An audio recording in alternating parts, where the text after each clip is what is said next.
Hello बच्चों, good morning. आज हम संकाय एवं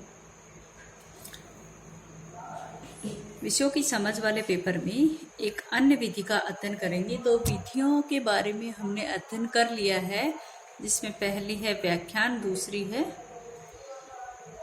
प्रोजेक्ट यानी कि प्रायोजना विधि। आज हम निरीक्षण अध्ययन विधि के बारे में अध्ययन करेंगे। निरीक्षण अध्ययन विधि। निरीक्षण अध्ययन विधि क्या होती है? इस निरीक्षण अध्ययन विधि को निरीक्षित स्वाध्याय विधि भी कहते हैं। इस विधि को निर्देशित अध्ययन विधि भी कहते हैं, सुपरविजन स्टडी मेथड भी कहते हैं, या फिर इसको डायरेक्ट स्टडी मेथड भी कहते हैं। क्या नाम है विधि का? अरे सॉरी,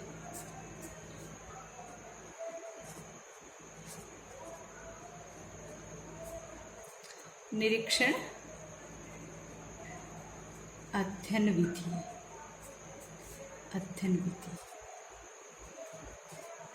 निरीक्षण अध्ययन विधि जो है, इसको कई नामों से जाना जाता है। निरीक्षण अध्ययन विधि को कई नामों से जाना जाता है। जैसे एक नाम तो इसका होगा निर्देशित अध्ययन विधि। निर्देशित अध्ययन विधि एक होगा इसका निर्देशित अध्ययन। एक होगा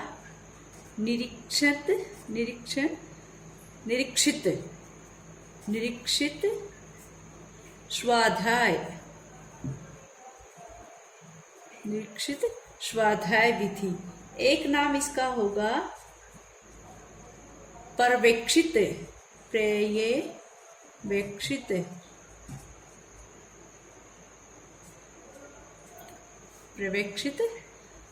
अध्ययन विधि। क्या नाम है? निर्देशित अध्ययन विधि, निरीक्षित स्वाध्याय विधि या पर्यवेक्षित अध्ययन विधि। इसको सुपरविजन भी कहते हैं, जैसे supervision study method,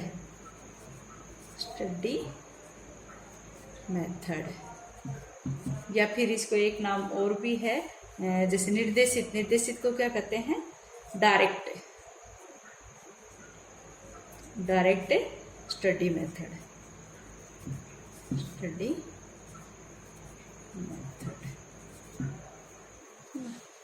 direct study method, supervision study method, निर्देशित अध्ययन विधि, निरीक्षित स्वाध्याय विधि या पर्यवेक्षित अध्ययन विधि। माना यह जाता है कि सबसे पहले अमेरिका में 19वीं शताब्दी में इस विधि का प्रादुर्भाव हुआ, और उस समय इसको निर्देशित अध्ययन विधि के नाम से ही जाना जाता था। अब ये निरीक्षित अध्ययन विधि होती क्या है? एक ये भी, जैसे अमेरिका में 19वीं शताब्दी में हुआ था, लेकिन सन 1971 में डेजी मॉर्विल जोन 1971 में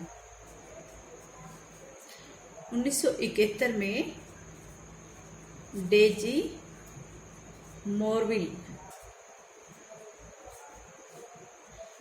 मॉर्विल जो थे, उन्होंने इस पद्धति का सुझाव प्रस्तुत किया था।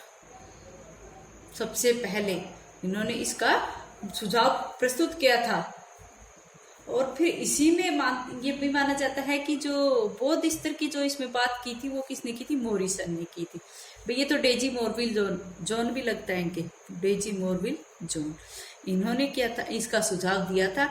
लेकिन बौद्ध इस स्तर के जो प्रवर्तक हैं, वो कौन है? बौद्ध स्तर के प्रवर्तक जो है, वो किसको माना गया है इसमें? मॉरिसन को।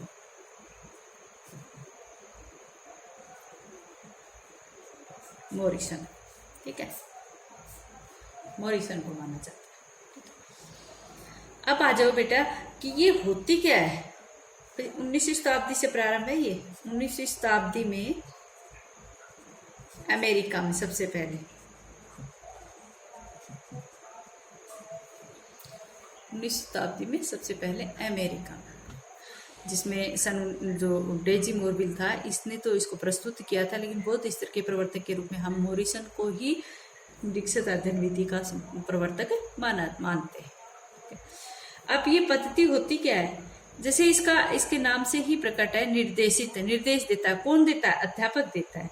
तो इस विधि के अंतर्गत अध्यापक द्वारा जो अपनी विषय वस्तु होती है या पाठ्य सामग्री होती है, उसका कुछ ना कुछ सूक्ष्म विवेचन जो है वो प्रस्तुत किया जाता है बच्चों के सामने। क्या किया जाता है कि जो अध्यापक होता है, जिस विषय वस्तु का अध्ययन करना है ना, उस विषय वस्तु के वस्तु का छोटा सा या सूक्ष्म रूप जो है वो बच्चों के सामने प्रस्तुत करता है। अध्यापक क्या करता है? संकेत देता है बालकों को कि तुम अब इस पर कार्य करो।